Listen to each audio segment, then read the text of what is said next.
Muita alegria, cumprimento a todos com a paz do Senhor Jesus. Queiram abrir todas suas Bíblias comigo, por favor, segunda carta do apóstolo Paulo a Timóteo, capítulo 4. E na medida que vocês vão localizando, renovo minha gratidão ao Senhor, nesta manhã de domingo, por este tão grande privilégio de estar aqui participando com os irmãos, desses trabalhos que já vêm acontecendo desde a quinta-feira.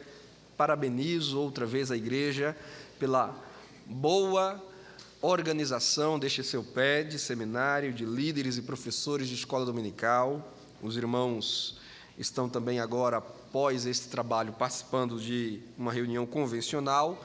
Parabenizo toda a igreja, pastor Tarcísio de Abreu, que conduz esse rebanho, que conduz essa igreja, com os demais pastores, vice-presidentes, obreiros auxiliares, toda a coordenação e as comissões que estão aí engajadas na realização deste evento. O tema geral do evento é ensinando e anunciando com excelência a palavra de Deus. Sem rasgação de seda, eu creio que posso dizer que os irmãos não estão só promovendo o ensino excelente, os irmãos estão promovendo uma organização excelente. Então, eu os parabenizo por isso. Deus gosta de coisas organizadas. Lá no meu texto da plenária que ministramos ontem, eu digo lá, já creio que próximo ao final da minha exposição no texto, nada prospera na desorganização. Nada prospera na desorganização. Mas quando há organização, o Espírito de Deus que é organizado, ele se agrada, ele põe a sua mão e ele dá crescimento à obra. Veja Paulo, eu plantei, Apolo regou. Então há uma coordenação de atividades. Um planta, outro rega. É impossível Deus não dar o crescimento a uma obra dessa, irmãos? Graças a Deus. Queridos, 2 Timóteo 4, versículo 1 em diante, texto que tomo como base para a ministração da última plenária deste seu PED. Vou ler o texto seguindo a versão NVI, Nova Versão Internacional. Na presença de Deus e de Cristo Jesus, que há de julgar os vivos e os mortos por sua manifestação e por seu reino, eu o exorto solenemente. Pregue a palavra. Esteja preparado a tempo e fora de tempo. Repreenda, corrija, exorte, com toda paciência e doutrina, pois virá tempo em que não suportarão a sã doutrina. Ao contrário, sentindo coceira nos ouvidos, juntarão mestres para si mesmos, segundo as suas próprias ou seus próprios desejos. Sua tradução, Almeida Corrigida, talvez diga concupiscência, essa palavra difícil, que quer dizer desejos descontrolados. Eles recusarão a dar ouvidos à verdade, voltando-se para os mitos. Você, porém, seja moderado em tudo, suporte os sofrimentos, faça a obra de um evangelista, cumpra plenamente o seu ministério. E todos dizemos amém. Obrigado, meus irmãos, poder sentar em nome de Jesus.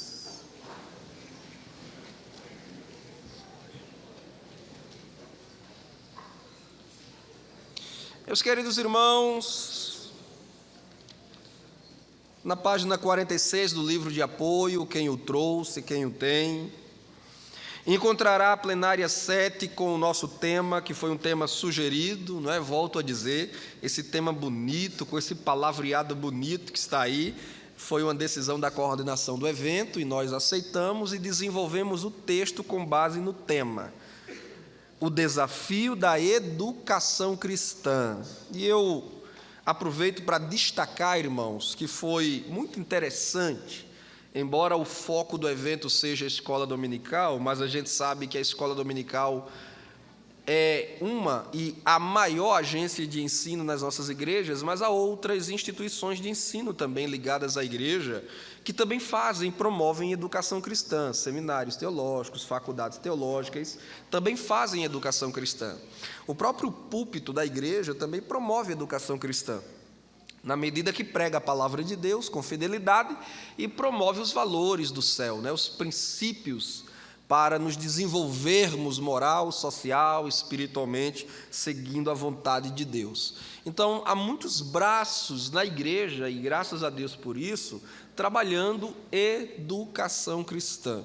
De modo que este tema, ele é de interesse não só dos agentes da escola dominical, superintendentes, professores, coordenadores. Esse tema é de interesse de todos nós, porque todos nós somos ensinadores, pregadores, líderes na obra do Senhor e temos responsabilidade com o rebanho que o Senhor deixou-nos, ou como pastores, ou como mestres sobre ele. Temos a responsabilidade de promover educação para este rebanho. Paulo diz que a graça de Deus ela é educadora. Quando ele escreveu a Tito, capítulo 2, nós conhecemos de cor o versículo 11, mas quase sempre negligenciamos os versículos logo em seguida, porque Paulo diz que a graça se há manifestado trazendo salvação a todos os homens, mas ele não para ali. Ele segue dizendo, ensinando-nos que. Outra tradução diz, educando-nos a renunciar às paixões mundanas, viver a justiça, a sobriedade, porque Cristo se entregou a si mesmo para constituir para si um povo zeloso e de boas obras. Então a graça ela é salvadora, mas ela é também santificadora. Ela é libertadora, mas ela é também educadora. A graça de Deus, ela é pedagoga, ela nos ensina, ela nos instrui. Então, ninguém é salvo só para dizer eu sou salvo, eu fui salvo, eu estou salvo. Nós somos salvos para chegarmos ao pleno conhecimento da verdade. 1 Timóteo 2,4. A vontade de Deus é que todo homem seja salvo. Paulo não colocou um ponto final, ele disse, e que chegue ao pleno conhecimento. No grego é uma palavra só, epignosis. Epi, superior, acima, gnosis, conhecimento. Conhecimento mais sublime, mais excelso, conhecimento correto, adequado acerca de Deus. Então, nós somos salvos para sermos transformados e feitos à imagem e semelhança de nosso Senhor Jesus. E para este processo de educação moral, espiritual e também social, porque aquilo que nós ensinamos com a palavra de Deus tem implicações na nossa vida social.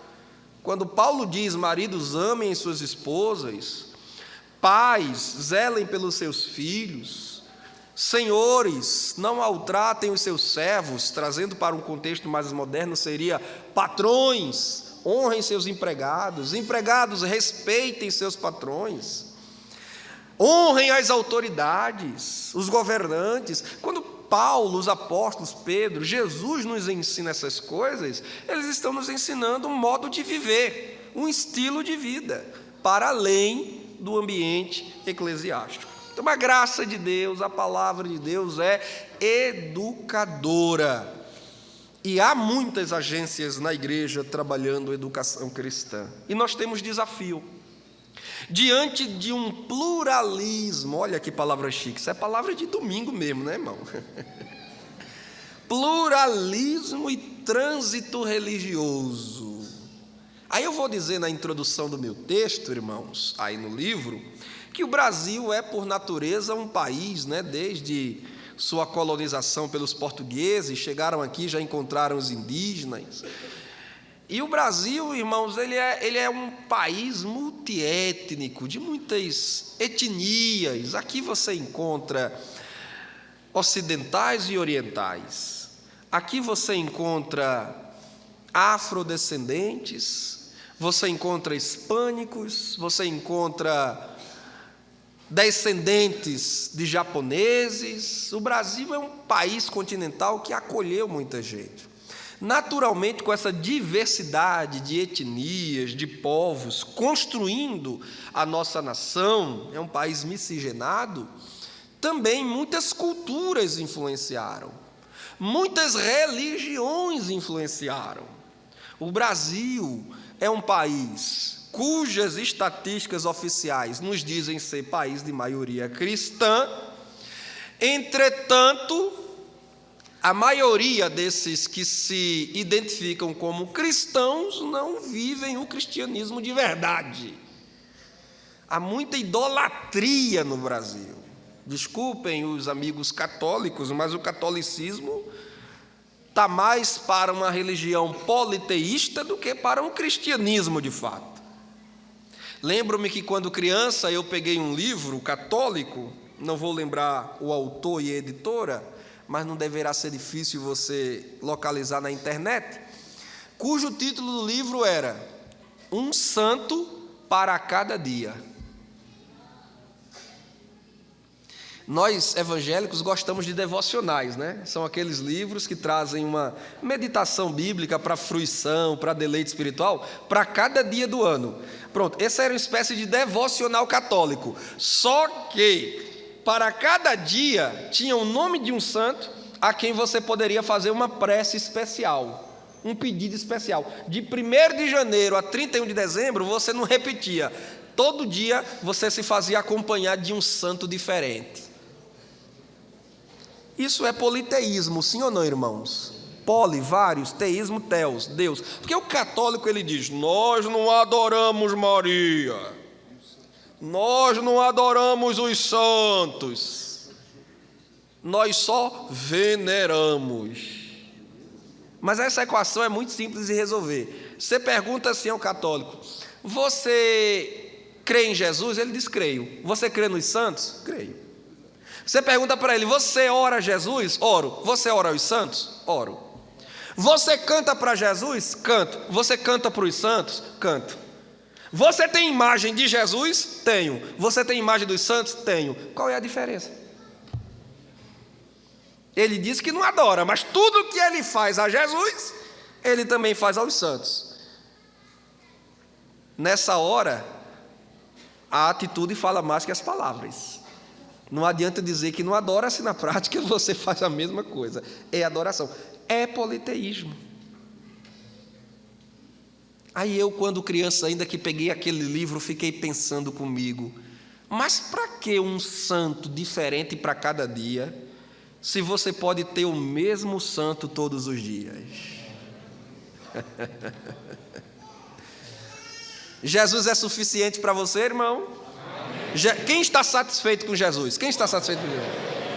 De 1º de janeiro a 31 de dezembro, tá bom ou não tá bom? Não preciso de nada mais do que isso. De 1º de dezembro a 31 de dezembro, estou satisfeito. Jesus, Jesus, Jesus, Jesus. Não há nada que se possa buscar em outro que eu não possa buscar em Jesus. Não há nada que qualquer outro me prometa dar que Jesus já não tenha me dado. Paulo disse que nós fomos enriquecidos com toda sorte de bênçãos nas regiões celestiais em Cristo Jesus. Davi, no Salmo 23, o salmo do pastor Aguinaldo Betti ontem fez menção desse salmo. Davi, ele dizia, e creio que em uma linguagem profética. Quase sempre não abordamos o Salmo 23 por uma perspectiva profética, não tratamos o Salmo 23 como um salmo messiânico, mas eu proponho a vocês fazerem essa reflexão. Salmo 23 é mais que um devocional. O Salmo 23 é uma palavra profética de Davi, apontando para o sumo pastor que viria. E Davi diz, o Senhor é o meu, nada me... Aí João 10, Jesus vem e diz assim, eu sou o bom pastor. Então Davi profetizou ele, e ele agora vem dizer, eu sou aquele pastor bom, que guia suas ovelhas aos pastos verdejantes, às águas tranquilas, que mesmo no vale da sombra da morte está presente para proteger as ovelhas, aquele pastor que prepara mesa e banquete diante dos inimigos, aquele pastor cuja bondade e misericórdia faz acompanhar suas ovelhas por toda a vida. Esse pastor sou eu, Jesus. Mais uma vez, quem está satisfeito com Jesus? Quem está satisfeito?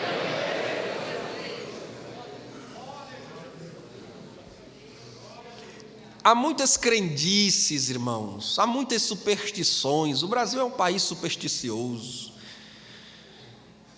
povo tem medo de gato preto, passar debaixo de escada, sandália emborcada. Desemborca essa sandália, menino, que isso dá azar. Pelo amor de Deus, irmão. Dá vontade de desemborcar e dar uma sandalhada em quem disser um negócio desse, né, irmão? Nós temos desafios. Superar essas crendices, esses mitos, essas ideologias. E não há outro meio de superarmos isso senão pela pregação, a evangelização, a doutrinação, senão pela palavra de Deus. Olha o que Paulo disse no texto que ora lemos, irmãos. Paulo disse: virá dias em que os homens não suportarão a sã doutrina. Doutrina sã é doutrina saudável, não é? Esse adjetivo sã quer dizer saudável. Não vão querer mais a doutrina saudável. Porque a doutrina saudável, irmãos, ela é exigente. Digam comigo, doutrina saudável é exigente. Aí eu volto para o texto de Tito 2, quando Paulo diz: ela nos ensina a renunciar. A sã doutrina nos chama a renunciar. Jesus já começou seu ministério assim: se alguém quiser vir após mim, primeiro negue-se a si mesmo, tome a sua cruz e depois siga-me. Mas as pessoas não querem renunciar, não querem abrir mão da sua cerveja, não querem abrir mão das 2 mulheres ou dos 2 homens que têm, não querem abrir mão da pornografia, não querem abrir mão do forró, do samba, dos carnavais da vida. Vai ter carnaval esse ano, irmão, vai ter. Eles podem mandar fechar a igreja, mas os sambódromos vão estar abertos. Eles não querem renunciar. É Deus julgando a terra, é Deus repreendendo a terra, é Deus sacudindo a terra e os homens dizendo: eu quero pecado, eu quero sambar, eu quero folia, eu quero festa. Porque numa época dessa, irmão, era para as igrejas estarem lotadas, mas lotada não é de crente não, é lotada de pecador. Eu quero Jesus, eu quero Jesus. Nem que, como diz a minha mãe, nem que viesse por medo, mas que venha. Aí aqui Jesus vai lhe ensinar a amar Ele de verdade, sem ser por medo. Mas nem que seja por medo, mas venha. Mas nem isso. Nem por medo o povo não vem. O que aconteceu foi o contrário. O que aconteceu foi, até quem estava já na igreja, deixou de vir. Fique em casa, fique em casa. Era para os pecadores estarem vindo e se somando a nós, clamando graça e misericórdia. Mas os pecadores não vieram e até os crentes que deveriam permanecer, voltaram. A Isaías tem um versículo que ele diz assim: a terra cambaleia como um bêbado, sacode como uma balança, como uma cabana soprada ao vento. Tamanha é a iniquidade da terra, dos moradores que habitam sobre ela, que ela cai para nunca mais se erguer. Mas como diz a irmã Eliane Oliveira, pernambucana, é o mundo se curvando e a igreja de pé. Uns se encurvam e caem, mas nós estamos de pé na presença do Senhor. Diga para a pessoa do seu lado: o laço quebrou-se e você escapou-se.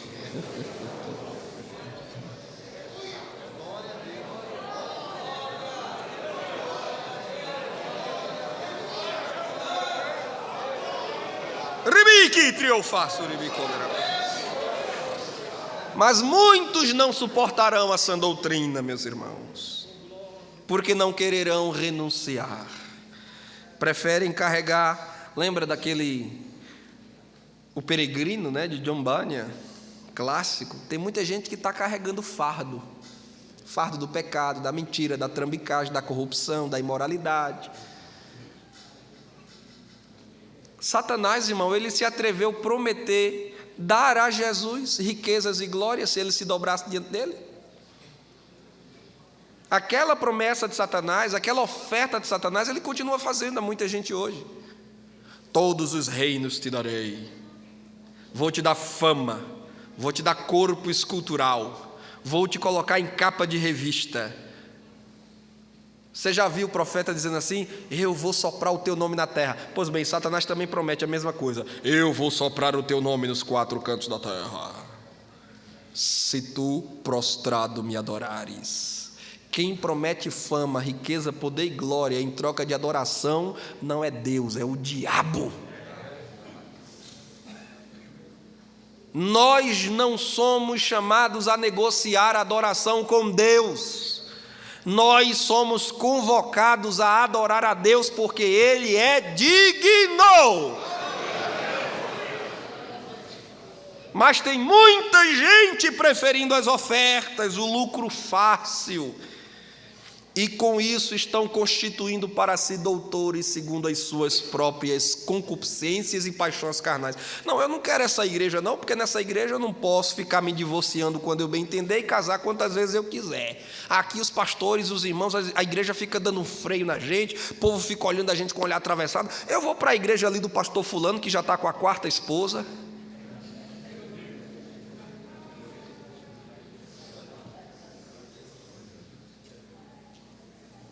Doutores segundo as suas concupiscências. Não quero estar nessa igreja aqui não, porque nessa igreja o povo é muito quieto. Eu quero estar numa igreja que eu possa sacudir, balançar, correr para lá e para cá, fazer tatuagem. Eu sempre quis fazer tatuagem, e esse povo da Assembleia de Deus é um povo cheio de coisa, não pode isso, não pode aquilo. Não, eu vou para aquela igreja ali da parede preta que a igreja da parede preta eu posso fazer minhas tatuagens. Doutores segundo as suas concupiscências. Não, eu vou para a igreja ali do reverendo, do apóstolo, porque ele lá disse que se eu der 100 para Jesus, Jesus vai me dar 1000. Está rendendo mais que os bitcoins, hein, irmão? Olha o investimento bom esse Jesus.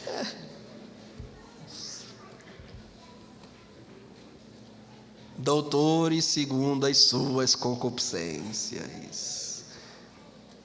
Teve um autor evangélico brasileiro que escreveu um livro muito interessante. É um livretozinho, cujo título é Cristianismo ao Gosto do Freguês. Cristianismo self-service. Você escolhe o que você quer.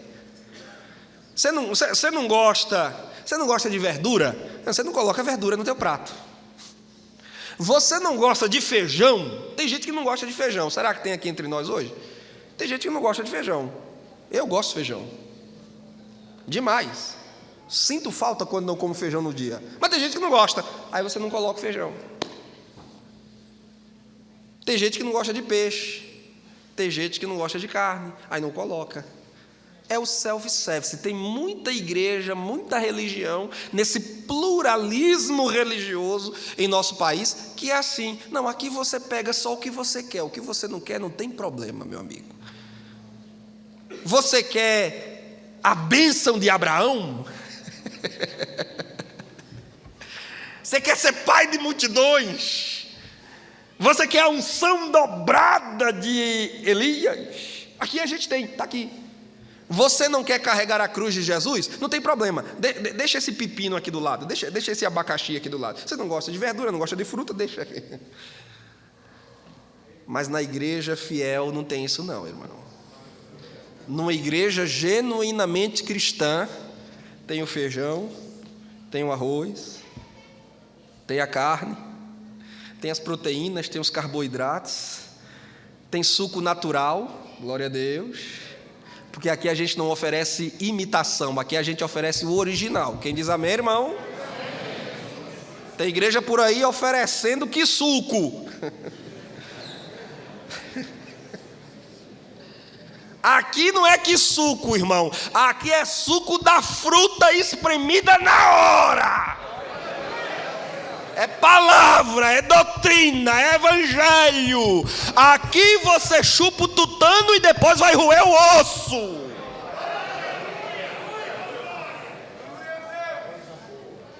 A igreja não pode servir doutrina modo self-service. Aqui é à la carte. Aqui o prato já vem pronto da cozinha, de acordo com a receita do chefe. E quem é o chefe da cozinha? É Jesus Cristo, o Senhor da igreja.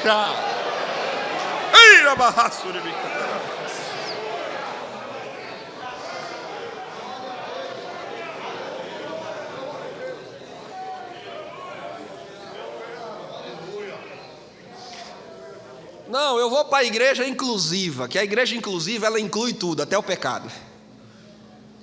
Tem umas igrejas inclusivas por aí, irmão.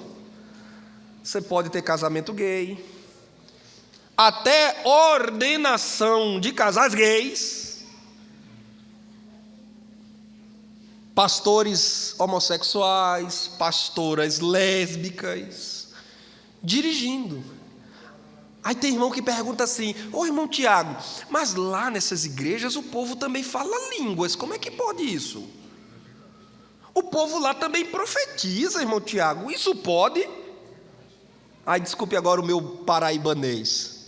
Oxente, e tu não lesse o que Jesus disse não? Mateus 7. Naquele dia, muitos me dirão: Senhor, não profetizamos em teu nome? Não curamos enfermos em teu nome? Em teu nome não fizemos muitos sinais e maravilhas? É alguma novidade o que a gente vê hoje, irmão? Diga comigo, já estava escrito. Está tudo predito na palavra. Mas o Senhor lhes dirá: apartai-vos de mim, malditos!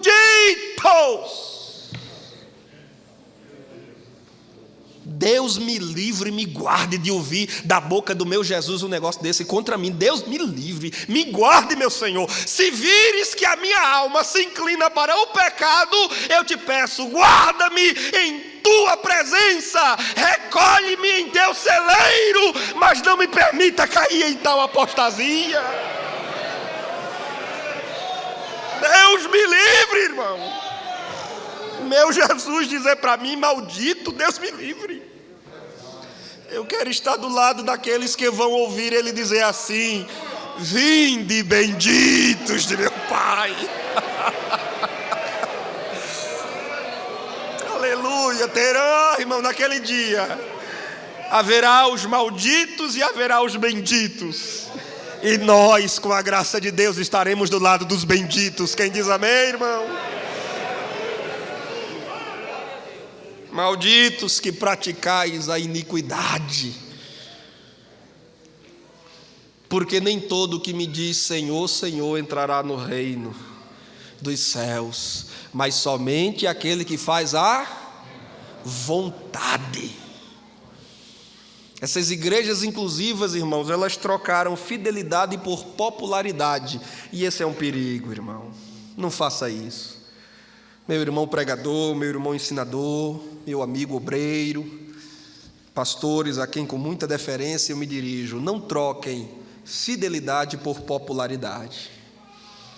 Tem muita igreja inchando e não crescendo, porque lá tudo pode, lá tudo é permitido, todas as coisas me são lícitas e todas me convêm. Elas mudaram o que Paulo disse, né? Todas me são lícitas, mas nem todas me convêm. Mas lá todas me são lícitas e todas me convêm. Se não faz mal a ninguém, que mal tem. Toda forma de amor é permitida, desde que não maltrate ninguém. Cristianismo ao gosto do freguês. Mas Paulo vem e traz a receita para Timóteo. Paulo diz: Timóteo, eu conjuro, a tradução Almeida corrigida, nesse sentido, eu a prefiro, porque essa palavra tem um significado muito interessante. Conjuro-vos. A NVI traduziu exorto solenemente. Mas eu quero pegar esse verbo, conjurar. O que é que ele significa no texto grego, literalmente? Paulo está dizendo: eu quero fazer um juramento com você agora. É forte ou não é, irmão? Paulo não está só dizendo: olha, eu recomendo, eu sugiro, Eu quero deixar uma dica, né? Coisa de teólogo coach, né? 5 dicas, 7 passos, 12 chaves. Dicas, passos, chaves. Com Paulo não tem dica, irmão. Com Paulo tem palavra e doutrina. É compromisso. Timóteo, eu chamo você. Olha o que Paulo diz, diante de Deus. É como se Paulo colocasse Timóteo agora, ainda que à distância. Timóteo em Éfeso, Paulo em Roma. É como se Paulo dissesse: olha, eu chamo você agora para fazer um juramento comigo diante do tribunal de Deus, de que venha o que vier, haja o que houver, você vai pregar a palavra.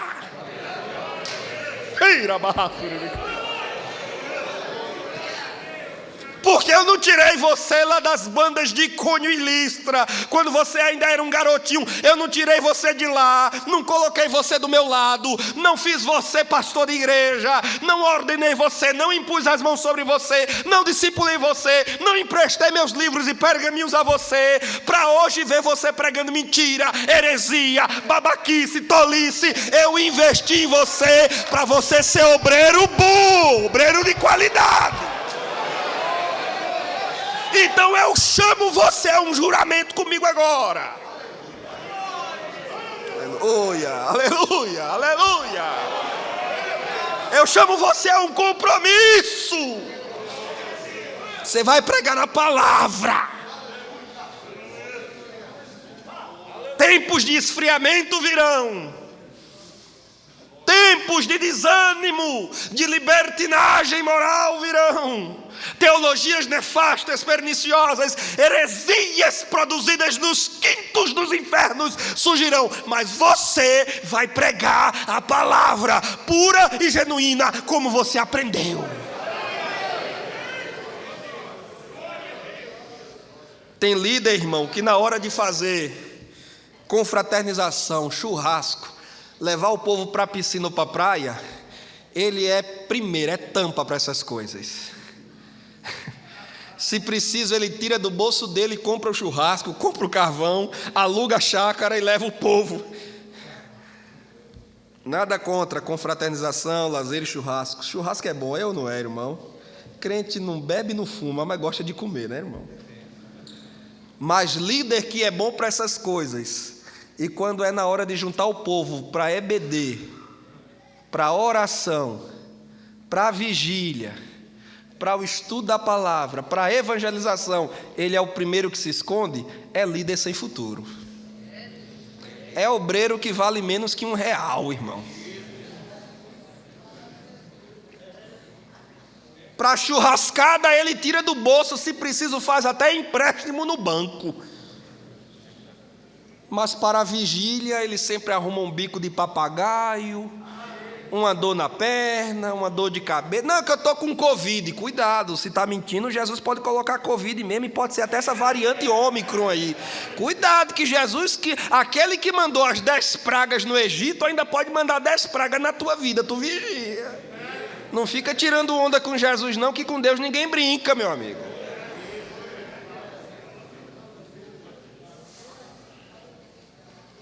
Timóteo, você tem que fazer o seguinte, Timóteo, né? Se Paulo fosse um teólogo coach dos nossos dias, Paulo teria dito tudo diferente do que está escrito na palavra.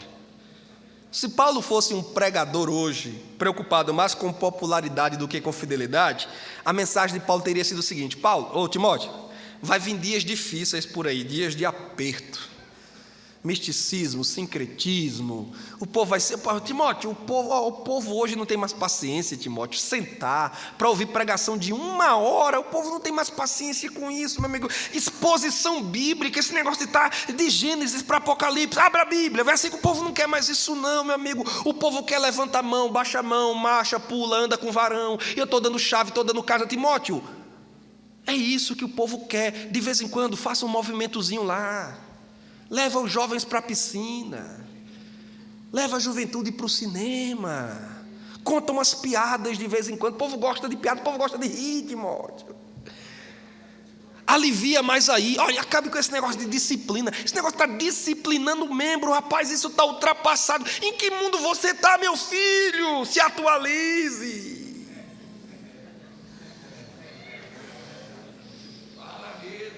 Ainda mais porque é um membro de um dízimo gordo. Aquela vaquinha dá muito leite. Deixa a bichinha lá, do jeito que ela quiser, toda cheia de carrapato, deixa lá.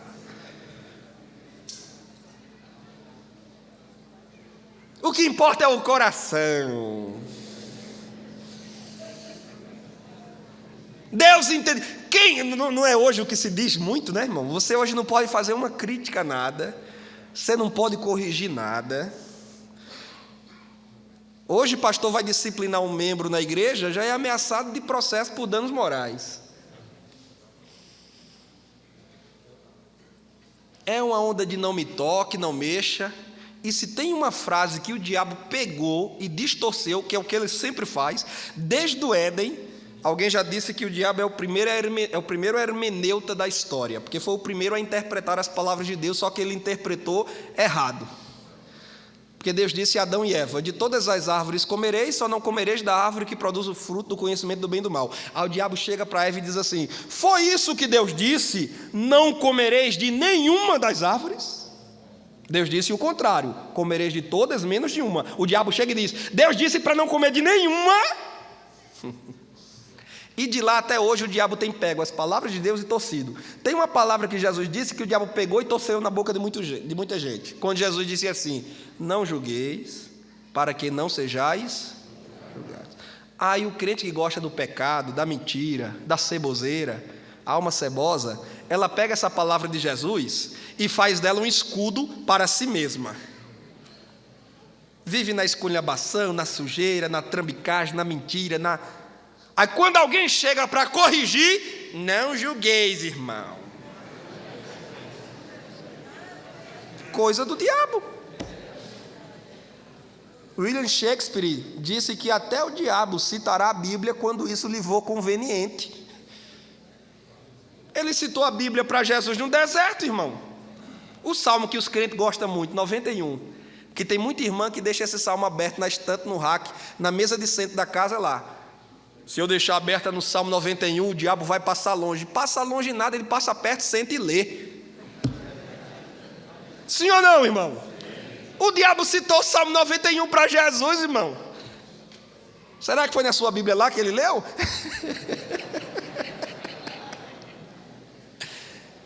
Lembra na tentação, quando ele disse a Jesus: se tu és filho de Deus, lança-te daqui abaixo, porque está escrito. Aí ele citou o Salmo: será dada ordem aos anjos ao teu respeito, para te sustentar pelas mãos, para que não tropeces com teu pé em pedra. Olha o que é que o diabo está fazendo: pegando o Salmo, fazendo uma aplicação errada, para sugerir a Jesus que cometa suicídio. E aliás, diga-se de passagem, em anos recentes, alguns pastores veteranos neste país, não da Assembleia de Deus, a Assembleia de Deus tem sido ainda um baluarte contra esse tipo de ensino, mas pastores aí de outras igrejas, as quais não quero mencionar, andaram por aí dizendo que não, o crente que comete suicídio, ele, uma vez salvo, salvo para sempre.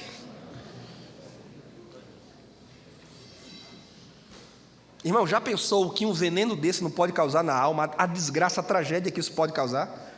Na cabeça de um pai que já está desesperado, endividado, procura o que resolver, dá de comer os filhos, não encontra. Aí ouve um pastor dizer: não, se você suicidar, você é crente, crê em Jesus, quando você cometeu o suicídio, está garantido, está no céu. Aí o cara vai e diz: bem, então, eu só precisava mesmo dessa palavra, então, para acabar com tudo, finalizar com tudo.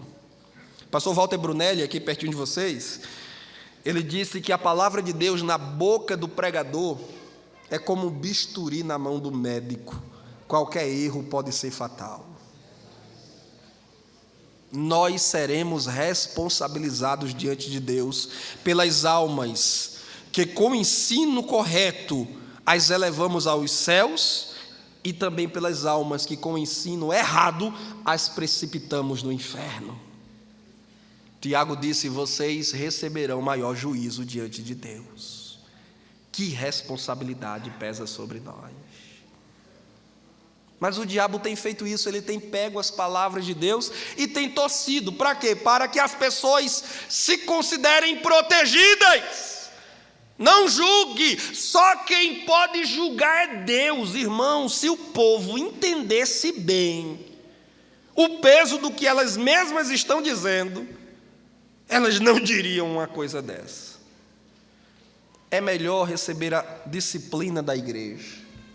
É melhor ser corrigido pelo pastor, porque aqui a administração da restauração, a recomposição, traz-se de volta a comunhão, mas no dia do julgamento final, que será o julgamento que o próprio Cristo fará, lá não haverá misericórdia, lá não haverá passado de mão na cabeça de seu ninguém. Naquele dia ele não se sentará no trono como advogado de ninguém, ele se sentará como juiz. E quem será o advogado? Ninguém, não vai ter advogado, só vai ter juiz.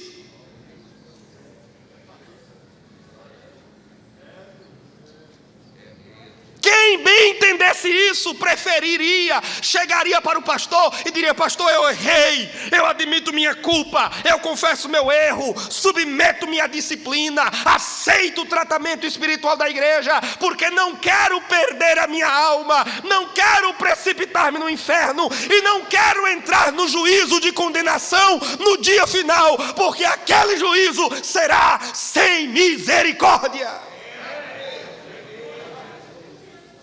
O cordeiro que se sentará no trono é cordeiro, mas julgará como leão, e diante de seu juízo os lábios empalidecerão, a pele ficará arrepiada, os cabelos se arrepiarão, diante dele as línguas mais habilidosas de hoje, os mais retóricos, naquele dia gaguejarão perante ele, o brilho da fama ficará ofuscado diante do brilho da glória de Jesus Cristo.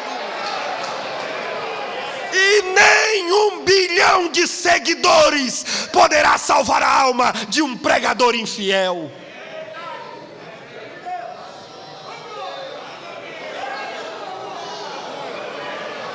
Por isso, prega a palavra. Pastor, obreiro, líder, vai ter confraternização lá? Vai ter, amém. É bom, a gente faz confraternização. Mas confraternização é esporádico. Corriqueiro é doutrina. Corriqueiro é oração. Corriqueiro é evangelização. São as 3 frentes de trabalho. Aproveitando que estamos em início de ano, irmãos. São as 3 grandes frentes de trabalho que a igreja precisa investir. Digam comigo: oração, evangelização e ensino. É o remédio para curar. É a vacina. E essa é 100% eficaz. Quem diz amém, irmãos? Amém. Hebreus 4:12. A palavra de Deus, ela é e é, ou seja, ela tem vida e ela funciona. Essa palavra funciona. O povo lá está triste? Dê Bíblia e vai gerar alegria. O povo lá está cansado? Dê Bíblia e a palavra vai renovar as forças. O pecado entrou, está minando o rebanho? Bíblia para afugentar o pecado e curar as almas feridas. Pastor Antônio Gilberto, saudosa memória, dizia que há demônios especialistas não em promover escândalos e imoralidade, mas em promover falsos ensinos e heresias perniciosas. Quando um demônio, irmão, se manifesta no corpo de alguém, o que é que a igreja faz? A igreja vai lá, há quem impõe as mãos, há quem não impõe as mãos, ok? Não vejo a Bíblia estabelecer um método fechado quanto a isso, fica a consciência do obreiro, do líder, mas você vai lá e faz o quê? Em nome de Jesus, saia. E se for uma palavra de poder, o demônio sai, não sai, irmão? Sai ou não sai, irmão? Sai. Mas tem demônio que você não expulsa ele dizendo sai em nome de Jesus. O demônio da heresia não sai assim. O herege, você não expulsa ele dizendo sai em nome de Jesus. Ele não sai, ele é teimoso, é bicho teimoso. O demônio da heresia é teimoso. Jesus não expulsou o diabo dizendo sai de mim, sai daqui, vai-te embora. Não, ele disse até isso no final. Mas antes, para cada tentação do diabo, Jesus dizia o quê? Está escrito. Está. É assim que a gente derrota o demônio da heresia, o demônio do falso ensino. Não adianta só dizer sai daqui, meu irmão. Não.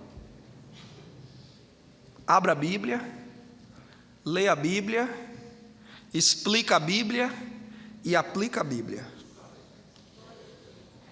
O demônio vai lutar, vai revirar, vai resistir, mas finalmente ele vai sair, porque a palavra é viva e eficaz. Se você não crê, então vá vender picolé em beira da praia. Não vá pregar não, só pregue se você crê que ela é viva e eficaz.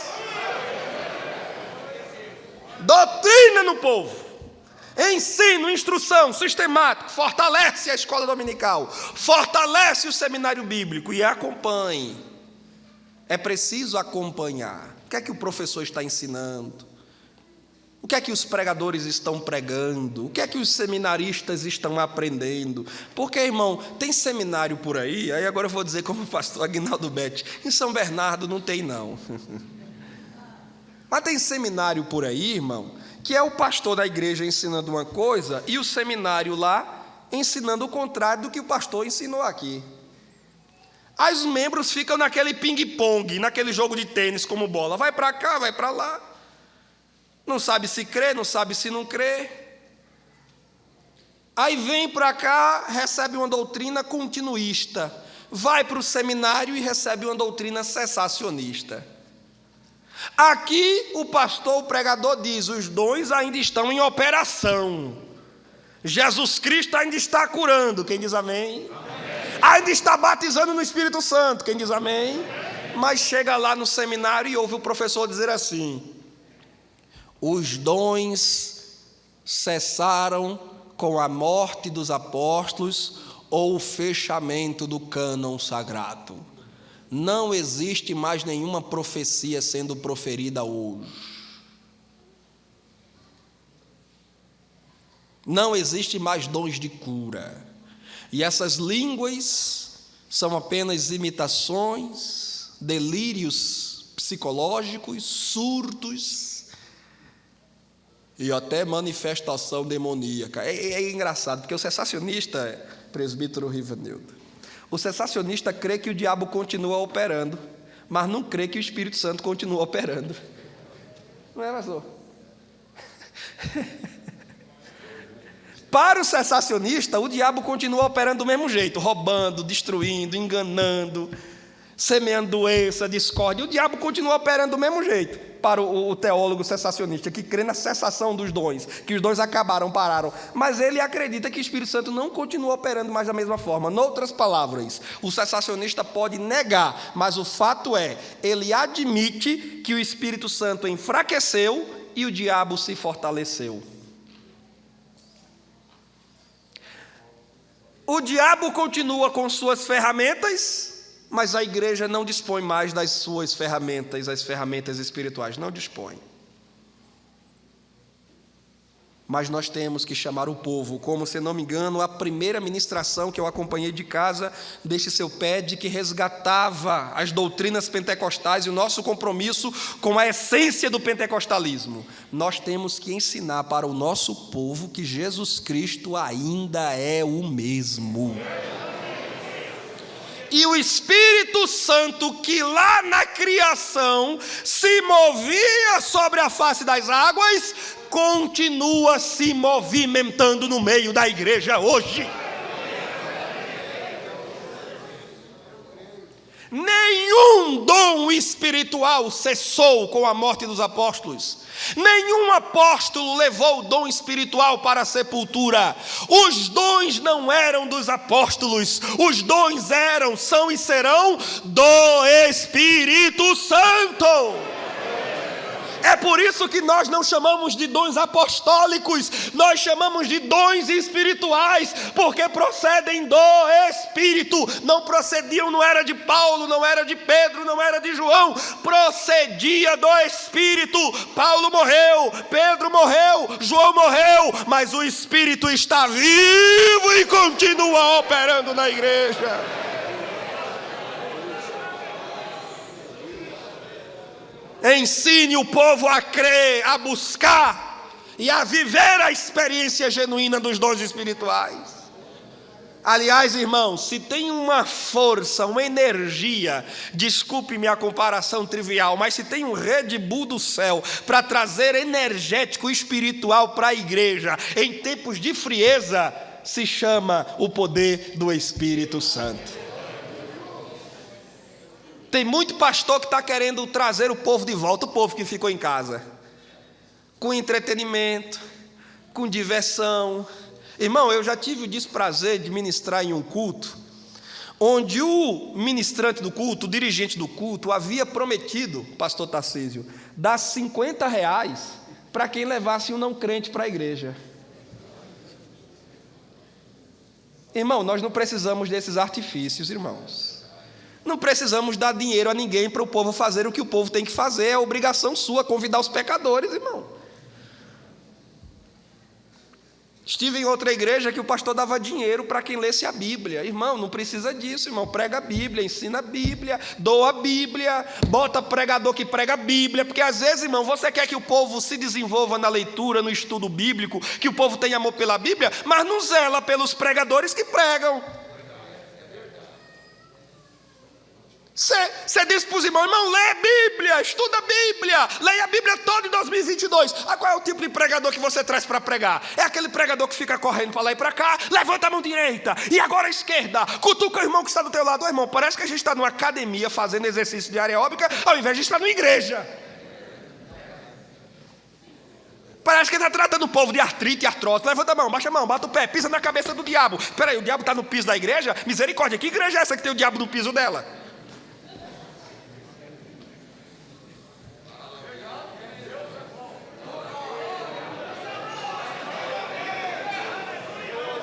Não, vamos fazer um showzão. Vamos aproveitar agora que está liberando, né? O povo está podendo agora se reunir, aglomeração.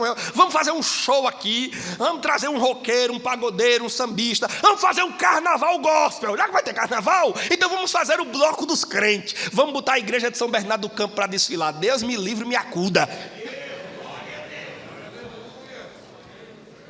O método, irmão, aqui tem que ser ainda o método dos apóstolos. Pregar Cristo, testemunhar de Cristo, no poder de Cristo, em nome de Cristo, para a glória de Cristo. Cristo, Cristo, Cristo, Cristo!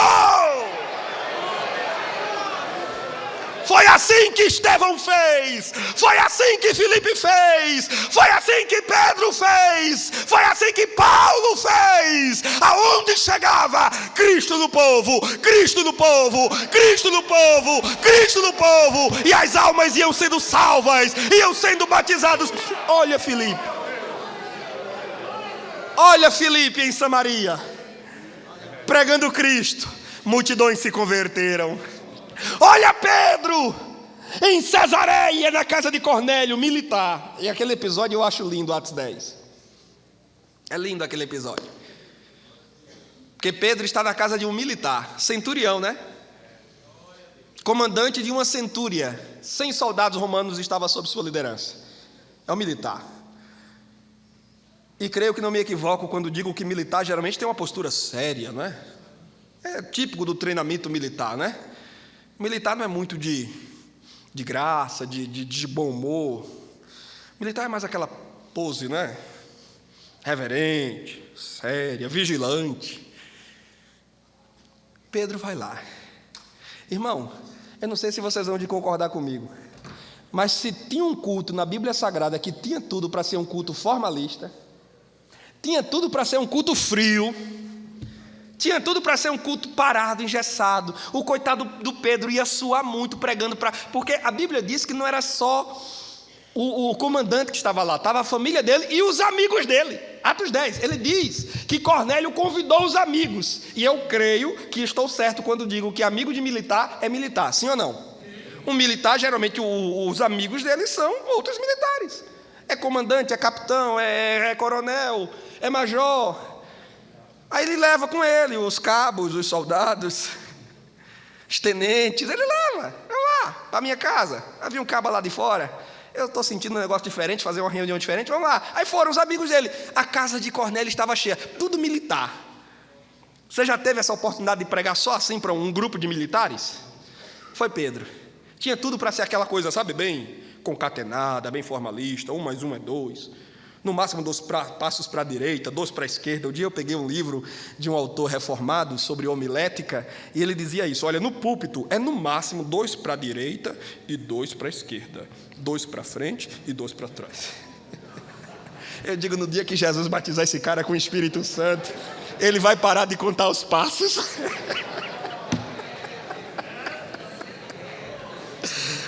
Aleluia! Irmão, tinha tudo para ser o culto mais difícil da vida de Pedro. Foi o mais fácil. Foi o mais fácil. A Bíblia diz que Pedro começou a falar de Jesus. E se você quer ver o Espírito Santo aparecer, fale de Jesus que o Espírito Santo aparece. Quando você fica só falando de Bolsonaro e Lula, o Espírito Santo desaparece. Mas quando você começa a falar de Jesus, o Espírito Santo aparece. Quer ver o Espírito Santo aparecer lá? Jesus no povo, Jesus no povo, Jesus no povo. Você não foi chamado para fazer política, você foi chamado para pregar o Evangelho. O Evangelho não é de esquerda, nem de direita, nem de centro. O Evangelho é de cima. Prega a palavra. Deixa que os políticos façam política, com todo respeito. Ainda ontem conversei aqui com o vereador. Ele é vereador, ele é político. Sobre ele está o dever de fazer política e fazer com seriedade, com compromisso, com honestidade, valendo-se dos princípios bíblicos. E ai dele se não fizer. Mas vocês não foram chamados para isso. Vocês, enquanto obreiros, foram chamados para pregar o Evangelho. Evangelho, Evangelho, Evangelho.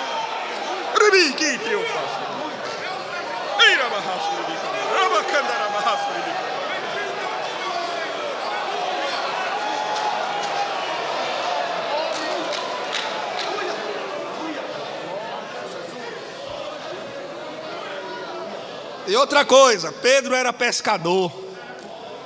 Atos 4 diz que ele era um homem douto, sem instrução formal, rabínica.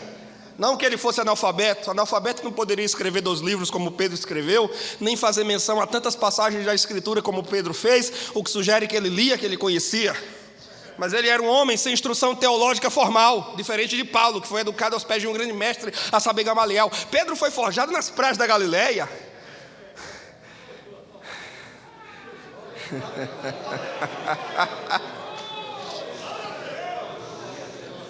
O Deus que usa os Paulos usa também os Pedros.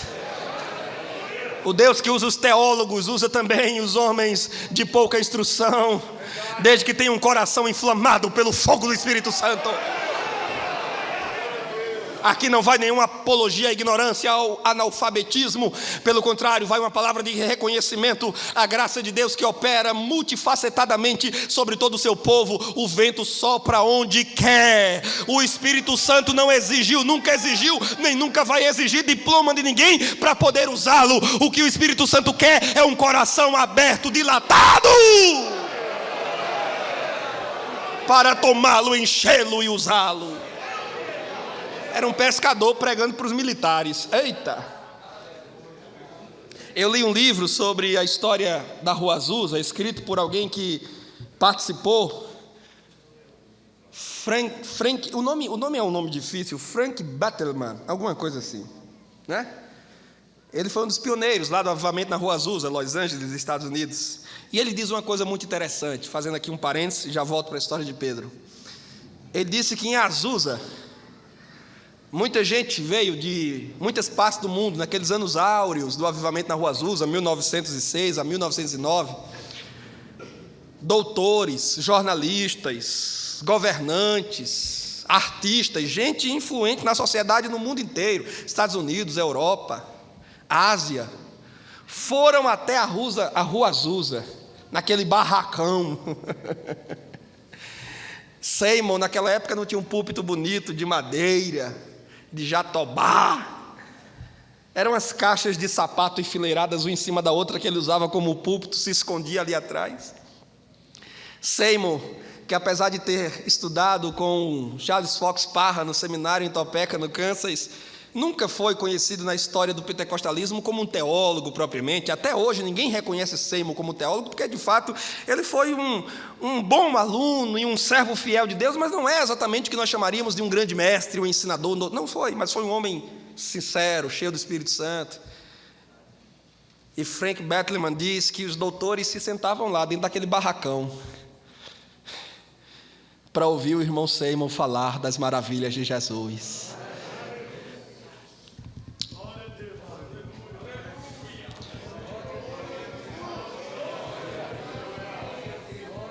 Jesus lhe chamou para a obra que lhe chamou e nunca perguntou que diplomas você tinha, que faculdades você cursou. Jesus nunca quis saber disso. Jesus só quer que você tenha um coração aberto para Ele. Que você leia a Bíblia, ore, busque a presença de Deus. Oh, meu nobre pastor, você que tem dito, mas eu sou tão pequeno. É claro que você é pequeno, Jesus só escolheu os pequenos. Ele não escolheu o grande para competir com ele, grande é ele, você, eu, nós somos pequenos. No dia que você se achar grande, ele te derruba. Enquanto te achares pequeno, ele será o grande na tua vida. Oh Jesus, quem sou eu para cuidar desse povo? Quem sou eu para liderar essa obra? Você é geração eleita, você é sacerdócio real, você é povo adquirido. Você é o homem, você é a mulher que Deus chamou para esta obra. Você não tem, Ele te dá. Você não pode, Ele te capacita. Você não sabe, Ele te ensina. Só seja fiel a Ele lá onde você está. Jesus vai trazer peixe grande para sentar lá contigo. Escute o que eu estou lhe dizendo, porque sinto que agora estou falando como um profeta de Deus para você. Jesus vai levar peixe grande para as tuas redes, mas continua lançando as redes. O vereador vai se converter lá na tua igreja. Aquele prefeito ruim, católico do perroxo, que quer ver o diabo, mas não quer ver crente. Jesus vai abrir o coração dele. E no dia que lhe chamarem lá, porque vão chamar, porque nessa hora só sobra para o pastor, só sobra para o pastor. Adoeceu, o demônio entrou no corpo de alguém. Eles não chamam macumbeiro, feiticeiro, bruxo, pai de santo, espírito, eles chamam o pastor. Escute o que eu estou lhe dizendo, vai acontecer e quando acontecer você vai se lembrar. Vão mandar lhe chamar. E você não vai dizer, vou não. Me perseguiram a vida toda, me maltrataram e agora querem que eu vá fazer oração? Vou não, você não vai fazer isso não. Sepulte a ira, a mágoa. Eu vou, sou homem de Deus, vim a essa cidade para falar de Jesus, a oportunidade está dada, vou lá. Quem vai expulsar esse demônio em nome de Jesus sou eu mesmo. Quem vai orar por esse doente, filho do prefeito da cidade, sou eu. Eu vou lá e vou orar. E quando tu impuseres as tuas mãos, essas mãos nas quais Jesus colocou fogo. Aleluia, aleluia, aleluia. Tem fogo nas tuas mãos. Tem fogo, fogo, fogo, fogo. Quando tu impuseres as tuas mãos sobre o enfermo, os céus se abrirão, o Espírito Santo descerá e a glória se manifestará naquele leito de dor. E aquele homem que tinha um coração tão petrificado, tão duro, contemplando a glória de Deus na vida do parente, do filho, do amigo, cairá de joelhos ante a presença de Deus e dirá: eu quero este Jesus na minha vida. Jesus vai abrir portas para você entre pessoas importantes e influentes da sociedade. E quando estiveres lá, não trema diante deles, porque maior é o que está contigo. Eles é que deverão tremer diante da tua presença, como Acabe tremia diante da presença de Elias.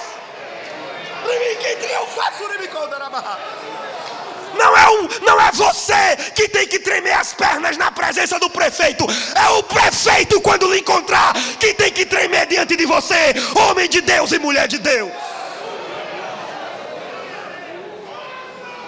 Volto para Pedro, na casa de Cornélio.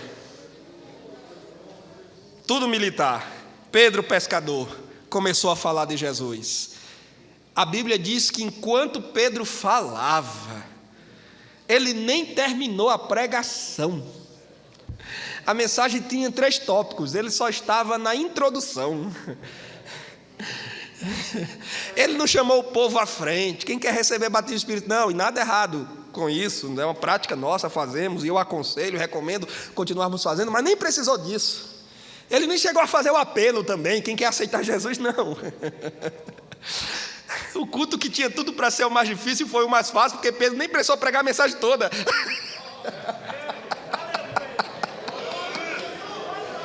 Aleluia. Às vezes você está tão preocupado com o que vai falar, meu Deus, o que vou falar, o que vou pregar, o que vou ensinar, e está rabiscando, e vai esboço e ponto para cá, referência para lá, e daqui a pouco não sabe mais o que vai falar, e Jesus está dizendo: fique tranquilo, você estudou, você leu, você se preparou, você orou, você se consagrou, daqui para frente é comigo, só abra a boca e eu a encherei. Glória a Deus. Enquanto Pedro falava de Jesus, Lucas em Atos diz assim: o Espírito caiu sobre eles. Não é que o Espírito Santo levou uma topada e caiu, não. Esse cair ali é para falar de uma ação violenta, repentina, abrupta do Espírito Santo. O Espírito Santo não olhou para Pedro e disse: Pedrão, você me dá licença? Eu posso entrar aqui? Agora é minha vez. Entro agora ou espero mais 5 minutos? Não! Enquanto Pedro falava de Jesus, o Espírito que é livre, o Espírito que é soberano, o Espírito que é poderoso, o Espírito Santo que não espera, ninguém lhe dá a oportunidade, ele sopra como quer e onde quer. Ele desceu poderosamente sobre a casa de Cornélio. Quando der fé, irmão, está o tenente, está o capitão, está o major batendo continência um para o outro, não, batendo continência para Jesus, batendo continência para o Espírito Santo. E se militar já aprendeu a marchar, então eu acho que posso dizer que naquela hora os militares estão todos marchando. Mas agora essa marcha não foi ensaiada nem planejada, é uma marcha espiritual. Eles estão cheios do Espírito Santo, cheios do poder de Deus. O Espírito Santo os arrebatou em glória, e eles agora estão marchando dentro de casa, batendo palma, pulando, sacudindo, louvando a Deus pelas suas maravilhas.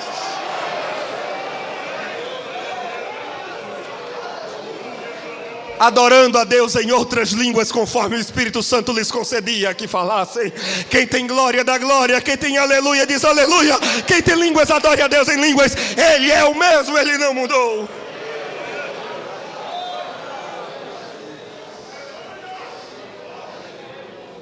Aleluia. Só prega a palavra. Diga para a pessoa do seu lado: só pregue a palavra, ela é suficiente. Deus disse, Isaías registrou: ela não voltará vazia, sairá e fará aquilo que me apraz. Quem prega, pregue Bíblia. Quem ensina, ensine Bíblia. Escritores, escrevam com base bíblica. Cuidado com esses profetas das revelações profundas. Dá 10 horas da noite, você entra no Facebook, no Instagram, no YouTube, é só o que tem. Live das revelações profundas. Só vou profetizar se você compartilhar. Mande um pix agora para esse número que está aparecendo na sua tela, e eu vou revelar tudo da sua vida.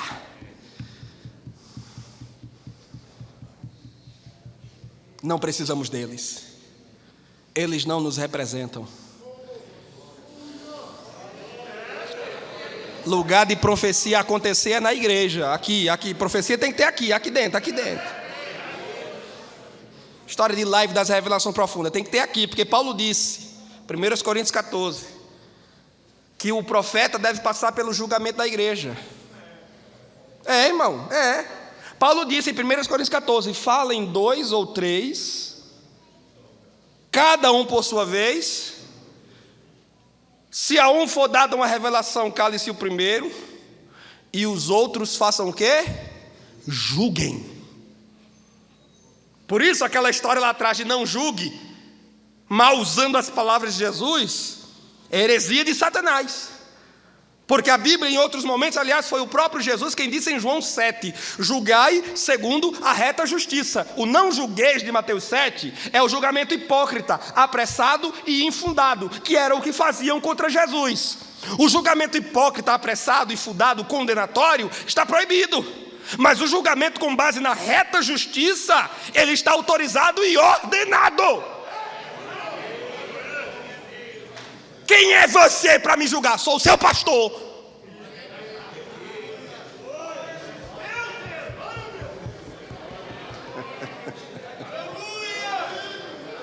Falem 2 ou 3 e os outros julguem. Agora, sabe por que esses profetas nunca profetizam na igreja, só profetiza por aí afora, na internet, nos quirimboque, nas igrejotas daí afora? É porque não querem passar pelo julgamento da igreja, não querem ser avaliados. É uma alma cebosa que vive no pecado, na imundícia e quer, assim diz o Senhor. Assim diz o Senhor, uma conversa. Donald Guy, um dos pioneiros do pentecostalismo na Grã-Bretanha, pastor assembleiano como nós, dizia: o profeta que não se sujeita ao julgamento da igreja será fanático. É aqui que o profeta deve profetizar, é na congregação. E enquanto profetiza, a igreja está ouvindo. Espera aí, bicho. Como é mesmo que ele está falando aí? Estou preparando o teu? Que história é essa? Mas a irmã é casada. Foi isso mesmo que ele falou? Misericórdia.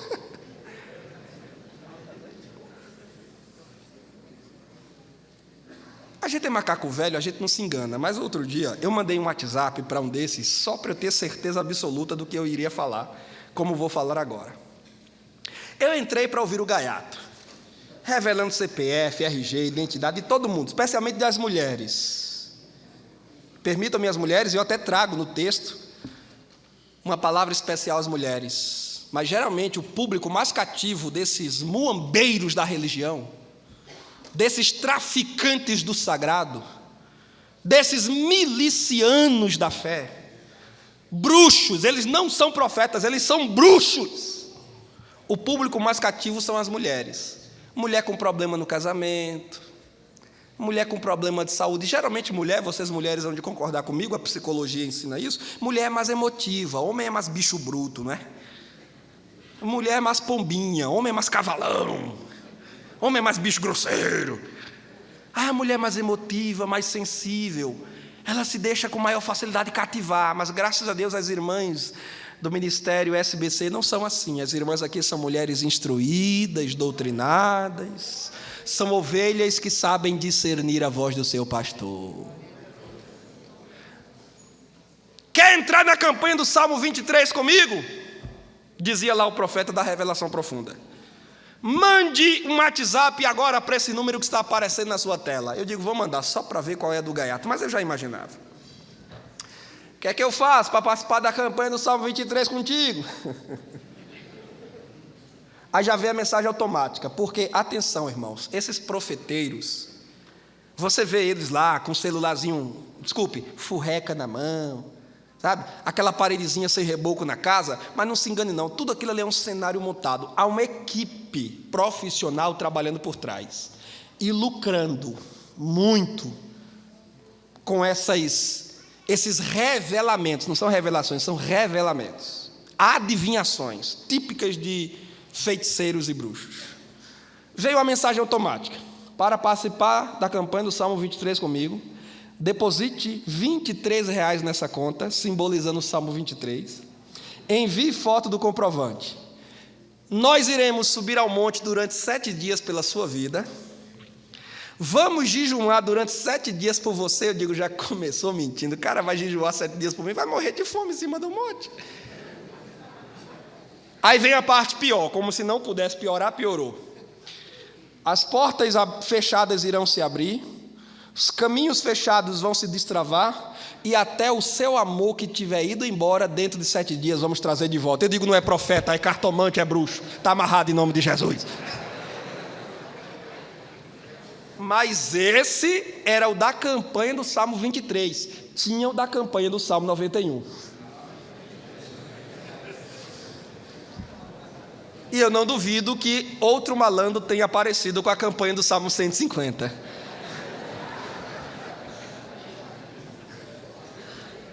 Prega a palavra.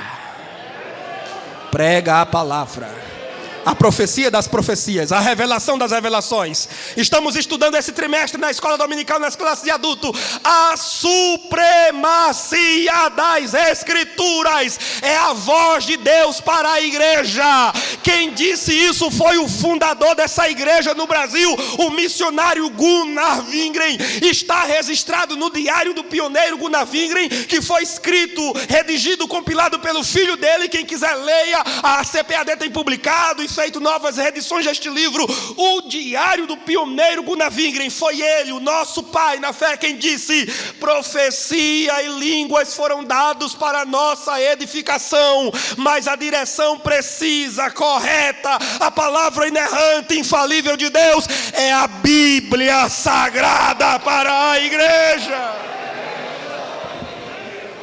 Há muitos sons, há muitas vozes, há muitas igrejas, há muitas crendices e superstições, há muitas religiões. Um profeta andou por aí no mês de março dizendo que no dia 21, 23, sei lá qual, um cavaleiro amarelo passaria pelas ruas do Brasil, matando milhões de gente de madrugada. Março passou, abril também, maio, junho, dezembro, já estamos em janeiro e nada do cavaleiro amarelo aparecer. Sabe por quê? Porque quem lê e estuda a Bíblia já sabe que o cavaleiro amarelo vai vir mesmo. Ele vai vir, vai matar mesmo, vai destruir mesmo. Mas quando ele vier, meu amigo, essa igreja não mais estará aqui. Essa igreja já estará no céu. A igreja não espera cavaleiro amarelo. A igreja não espera cavaleiro vermelho. A igreja não espera cavaleiro preto.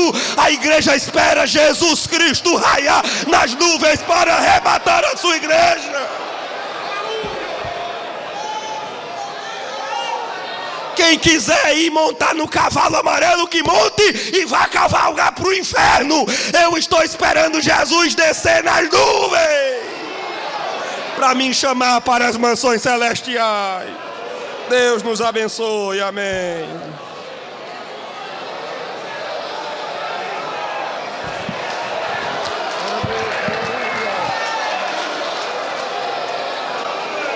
Glória a Deus, glória a Deus, glória a Deus, glória a Deus, aleluia, glória a Deus, glória a Deus, glória a Deus. Vamos orar e agradecer ao Senhor. Glória a Deus. Senhor, nosso Deus, nosso Pai, te louvamos, te agradecemos, Senhor, pela tua palavra que acabamos de ouvir nesta manhã. E ela continua. É uma fonte inesgotável para a nossa edificação, para a nossa estruturação física e espiritual. Sê conosco, Senhor. Guarda-nos debaixo da tua mão ou das tuas mãos potentes e poderosas. E que teu Espírito nos conduza cada dia. Em nome de Jesus Cristo, nosso Senhor.